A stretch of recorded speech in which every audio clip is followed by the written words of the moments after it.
Miss হবে না আপনার পছন্দের টিভি শো। দেখুন জি5 অ্যাপে একদম ফ্রি। এই ফুলকি, তুমি কি অশোকনগরে গিয়ে কোন রকম ক্লু পেয়েছো ওই ভাড়াটে খুনির ব্যাপারে? তুমি আমাকে একটা কথা বলো তো, ওই লম্বা আয়ামাসি যে সেই রাত্রে ওই ভাড়াটে খুনির ঘর থেকে বেরোচ্ছিল, তার ব্যাপারে কোনো খবর পেলে? না ফুলকি, পাইনি।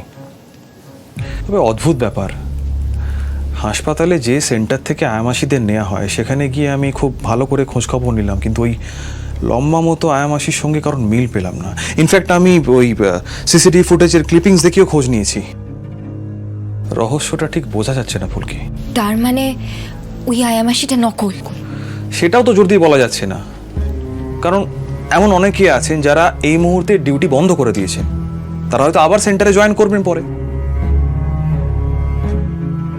দাদা ভাই, জানো তো ওই আয়ামাসির সঙ্গে জামাইবাবুর হাঁটা চলাতে অনেক মিল। আমি জামাইবাবুর ছবিতে পরচুলো পরেও দেখেছি, অনেকটা ওই ক্যামেরাতে যে আয়ামাসিকে দেখেছো তার মতন দেখতে। কি ফুলকি, এসব কি বলছো বলো তো? আমি তো কথাগুলো স্যারকেও বললাম, স্যার চটে গেলেন। কি তুমি তুমি রোহিতকে এসব বলতে গেছো কেন ফুলকি? আরে প্রমাণ ছাড়া কি এসব কথা বলে? আরে বাবা, তার জন্যই তো আমি তোমার কাছে এলাম। তুমি একটু জামাইবাবুর ব্যাপারে খবর নাও তো। আমি? ফুলকি, রুদ্ররূপ বাবু এই এলাকার কত বড় নেতা তুমি খুব ভালো করে জানো। আরে তার ব্যাপারে খোঁজ নিলে জানাজানি হয়ে যাবার চান্স খুব হাই ফুলকি। আমার কিন্তু তখন আর রক্ষে থাকবে না। দাদা ভাই, গোপনে খবর নেওয়া যায় না? তোমাদের তো অনেক গুপ্তচর থাকে। হ্যাঁ থাকে।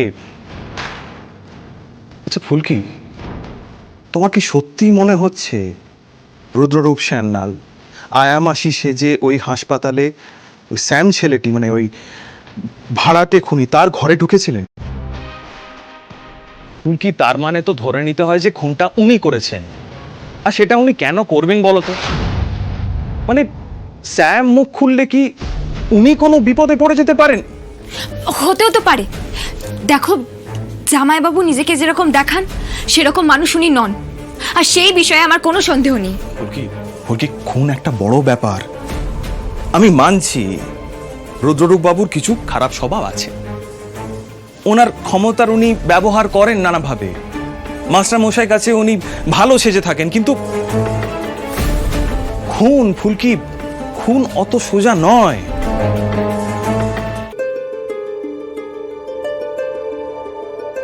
ঠিক আছে ফুলকি, তুমি বলেছো, আমি খোঁজ নেওয়ার চেষ্টা করছি।